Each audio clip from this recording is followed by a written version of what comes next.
Assalamualaikum warahmatullahi wabarakatuh. Kembali lagi bersama saya Wilda di Tali Kata Podcast. Pada episode kali ini kita akan membahas sebuah topik yang sangat menarik tentunya, yaitu tentang sejarah masuknya Islam di Denpasar, Bali. Sebagaimana kita ketahui, Bali dikenal sebagai daerah dengan kekayaan kebudayaannya dan beragam yang sangat kuat ya, tentunya yang sangat kental tentang adatnya.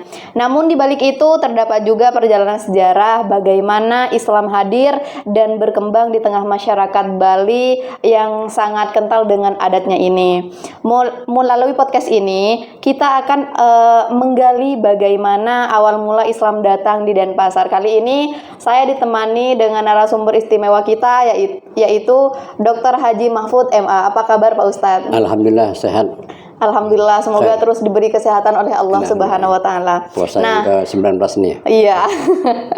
Nah, sejarah masuknya Islam di Denpasar, Bali kita akan berbincang santai dengan Pak Ustadz. Kita akan membahas bagaimana datangnya Islam ke Bali dan mungkin ada tokoh-tokoh yang sangat istimewa ya, tentunya Pak Ustadz ya. Nah, di sini seperti semboyan yang selalu kita dengar dan selalu kita ucapkan mungkin ya, tak kenal maka tak sayang, maka kita akan memperkenalkan narasumber kita pada kali ini. Baik, silahkan perkenalkan diri terlebih dahulu Pak Ustadz. Baik, Assalamualaikum warahmatullahi wabarakatuh. Waalaikumsalam warahmatullahi wabarakatuh. Alhamdulillah, wassalatu wassalamu ala rasulillah wa ala alihi wa sahbihi wa mawala wa ba'du. Baik, untuk awal saya perkenalkan, nama saya Mahfud ya. Iya. Ya. Tinggal di Kampung Jawa di Denpasar. Ya. Oh, kalau Kampung Jawa tuh biasanya sore-sore ramai ya kalau bulan puasa ya, Pak. Jadi ikon ini pusat takjil. Oh iya. Denpasar, ya. Kalau sore-sore jangan dilewat di sana ya. Macet. Iya. Nah, di sini kita akan membahas tentang masuknya Islam di Denpasar, Bali, Pak. Jadi bagaimana sejarah awal Islam ini masuk ke Denpasar, wilayah Bali tentunya secara umum ya Pak ya. Kita masuknya Islam ke Denpasar Bali secara umum itu bagaimana sejarahnya Pak? Baik, sejarah seperti pendapat umum adalah peristiwa yang terjadi pada masa yang lalu kan gitu. Benar. Di dalam kosakata bahasa Arab, sejarah itu asal kata dari sajarah, artinya pohon. Pohon, sajarah itu pohon. Dan Al-Quran juga menggambarkan sebagai kisah kalau sejarah itu. Seperti disebutkan wa inna hadzal qisasi la ibratun liulil absar, bahwa cerita-cerita pada masa yang lalu, kisah ya, itu agar menjadi pertimbangan bagi orang-orang yang berpikir. Iya. Oleh karena itu sejarah adalah peristiwa yang terjadi pada masa yang lalu. Juga dia ada jejak sejarah yang didapati bahwa kapan itu terjadi, kapan itu peristiwa itu terjadi. Iya. Itu ada jejak yang dapat kita simak bersama ya. Iya. Jadi siapa saja Pak tokoh atau ulama yang memiliki peran penting dalam penyebaran Islam di Denpasar ini? Khusus untuk Kota Denpasar, selain secara umum ya, secara umum Islam masuk di Bali itu, kalau yang pernah ada tulisannya adalah di Gel-Gel, juga di Kampung Bugis di Serangan, karena dari banyak nelayan dari Sulawesi kelihatannya ya. Sehingga ada cerita Kampung Bugis kan gitu. Karena orang-orang Bugis banyak nelayan, sekaligus dia menyebarkan agama Islam di lokasi itu ya, di tempat itu.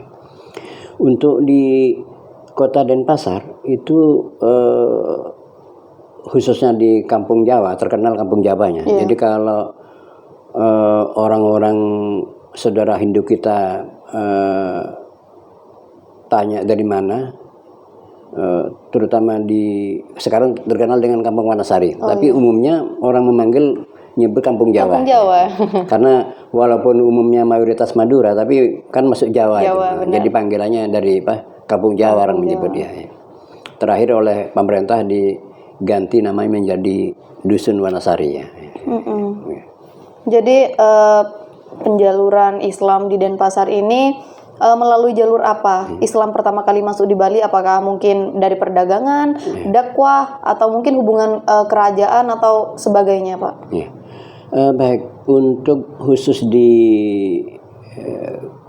Kampung Jawa dan Denpasar sebagai kotanya, itu rata-rata dari penyebaran Islam adalah dari saudara-saudara kita dari Madura. Ya. Ya. Karena tujuannya ke Bali adalah ingin bekerja, dan rata-rata pedagang saja kan itu. Ada guru ngaji juga. Malah guru ngaji yang awal datang di Kampung Jawa itu dari Sumenep. Said Zain Al-Gadri sudah meninggal. Berarti beliau termasuk tokoh yang penyebar Islam di Denpasar ya, Pak? Rata-rata semua anak-anak kecil di Kampung Jawa itu ngajinya ke Said Zain Al-Gadri ini. Jadi sekarang ada khusus pemakamannya di pemakaman Kampung Jawa di Jalan Maruti 13 itu pemakaman itu sudah ada sejak zaman Belanda sebetulnya. Jadi kalau dari situs tempat pemakaman itu kelihatannya Islam masuk di Kampung Jawa sejak zaman Belanda. Ya. Jadi udah lama banget ya Pak lama, ya. Udah lama banget ya. Jadi Islam ini benar-benar menyebar luas di seluruh Indonesia dan kita ini membahas tentang yang Denpasar Bali ya Pak ya. Jadi bagaimana proses penerimaan masyarakat lokal terhadap masuknya Islam di Bali ini Pak? Mungkin ada beberapa orang mungkin yang nggak terima ya karena kita tuh menyebarluaskan Islam di Bali atau bagaimana, atau mereka welcome aja kita masuk ke sini gitu. Baik, tradisi yang ada di Kampung Jawa karena rata-rata yang menyebarkan agama Islam itu dari kelompok pedagang sate dan guru ngaji itu paham agamanya kan paham Ahlussunnah wal Jamaah. Jadi dia kelompok moderasi dan oleh saudara kitanya Hindu tidak dicurigai karena sudah seperti nyama lah saudaranya. Dan tradisi yang berkembang sampai sekarang di Kampung Jawa itu kalau teman-teman Hindu galungan itu dia ngejot, jadi apa kayak tukar kado, ada yang memberikan apa semacam bingkisan. Itu begitu juga ke pas Lebaran teman-teman Hindu juga ada yang ngejot juga ke saudara kita yang Muslim. Kayak ngasih parsel gitu ya Pak. Ya. Jadi dari budaya itu kelihatannya antara dalam penyebaran Islam dan saudara kita yang Hindu tidak terjadi konflik, tidak terjadi kecemburuan karena sudah secara kultural maksudnya penyebaran Islam di Kampung Jawa itu. Jadi benar-benar saudara kita yang Hindu ini sangat-sangat menerima baik ya Pak ya kedatangan kita mungkin penyebaran Islam di sini. Jadi jiwa Bhinneka Tunggal Ika-nya tuh sangat besar ya Pak ya, kayak menerima kita dari berbagai kalangan di sini ya Pak ya, sampai mungkin adanya Kampung Jawa yang rata-rata di sana orang Muslim ya Pak ya. Jadi apakah ada kampung atau komunitas Muslim tertua di Bali ini yang menjadi pusat perkembangan Islam? Apa Kampung Jawa itu mungkin ya Pak ya, kan karena Kampung Jawa tuh udah dikenal, siapa sih yang gak kenal Kampung Jawa kan gitu. Betul. Malah dari cerita orang tua kita, Masjid Baitur Rahmah sekarang yang di kampung itu adalah lahan pertama dari Raja Pamecotan. Jadi diberikan oleh Raja Pamecotan untuk digunakan tempat ibadah. Dulu namanya Masjid Kampung Jawa gitu, yang malah walaupun tidak ada nama Masjid Baitur Rahmah, tapi yang dikenal Masjid Kampung Jawa sekarang. Karena letaknya di Kampung Jawa ya Pak. Jadi gimana Pak sekarang perkembangan, mungkin banyak anak-anak yang ngaji di sana, karena sempet ya kemarin saya sholat asar di sana sore-sore itu ya emang banyak anak-anak kecil mungkin TPQ atau berbagainya tuh di sana ya Pak ya. Ya, karena kebetulan di Kampung Jawa ini juga awal penyebaran Islam di Denpasar yang tertua.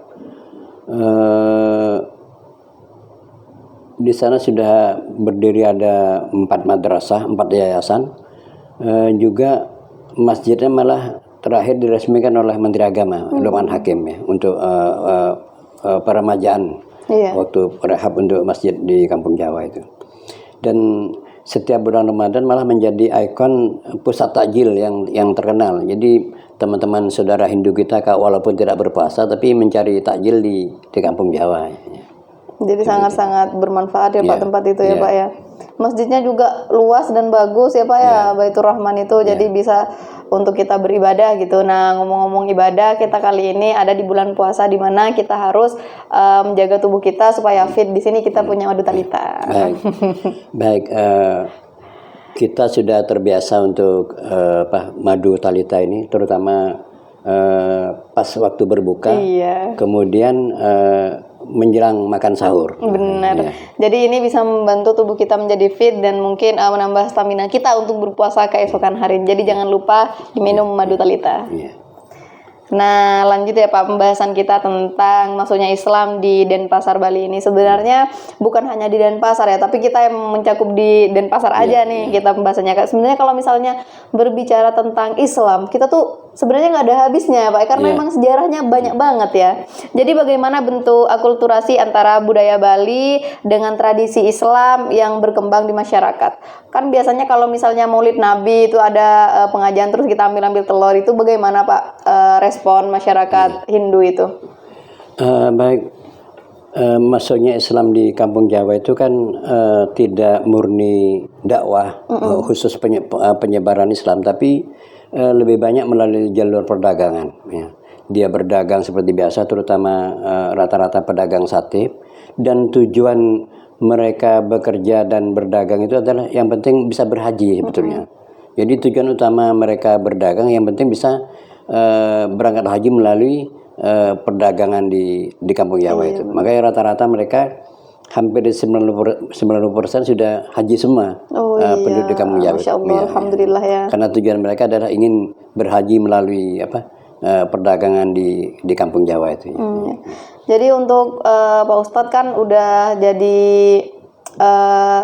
udah lama ya tinggal di Kampung Jawa itu. Jadi bagaimana Pak perkembangan di sana itu bagaimana? Dari zaman dulu mungkin sampai sekarang itu perkembangannya gimana? Baik, karena khusus Kampung Jawa sekarang ini menjadi katakanlah yang terbesar, walaupun bukan mayoritas, tapi khusus di kampung dia penduduknya ada 5.000 kakak itu Muslim semua. Jadi 5.000 kakak, kalau per kakak punya 4 orang putra putri berarti tinggal dikalikan aja ya. Dikalikan. Itu jumlah penduduknya. Terdiri dari 9 RT dan 1 kepala dusun. Sebetulnya bisa menjadi kepala desa sendiri, tapi karena kita pemerintah menginginkan supaya hanya cukup dusun, kepala desa yang dipimpin oleh saudara kita yang Hindu. Kalau dari segi administrasi betulnya bisa menjadi kepala desa tersendiri. Jadi sekarang menjadi dusun menghormati aturan pemerintah lah untuk akulturasi budayanya itu. Jadi sangat, masya Allah, sangat banyak banget ya Pak ya di sana tuh. Aduh, kalau misalnya udah ke sana tuh bener dah bahasa Jawa, bahasa Madura itu udah di sana tuh familiar banget ya. Bahkan bahasa Indonesia kadang udah jarang ya Pak ya di Kampung Jawa itu. Jadi benar-benar penyebaran Islam di sana itu cukup pesat ya Pak ya. Apalagi di era digital seperti saat ini. Jadi mungkin ada statement closing dari Pak Ustadz untuk para pemirsa sebelum kita tutup perbincangan kita kali ini. Baik, untuk dakwah Islam di Bali masuk dan berkembangnya adalah melalui jalur perdagangan dan kultural. Jadi tidak murni penyebaran Islam, tapi dia berdagang sambil berdakwah gitu. Itu masuknya Islam dan berkembangnya di Bali dan di Denpasar khususnya. Iya. Jadi terima kasih banget Bapak sudah hadir ya ke podcast kita kali ini, dan mungkin banyak orang-orang yang belum tahu sejarah tentang masuknya Islam ke Denpasar. Tentunya kita kupas tadi ya di Kampung Jawa itu ya Pak ya. Siapa sih yang nggak kenal Kampung Jawa kan kayak gitu. Jadi terima kasih banyak, semoga perbincangan kita kali ini mendapatkan manfaat dan bisa kita petik barokah-barokahnya ya Pak ya. Mungkin kita bisa tahu sejarah-sejarah terlebih dahulu dari podcast kita kali ini. Jadi terima kasih sekali lagi Bapak. Saya tutup podcast kali ini dengan wassalamualaikum warahmatullahi wabarakatuh. Waalaikumsalam warahmatullahi wabarakatuh.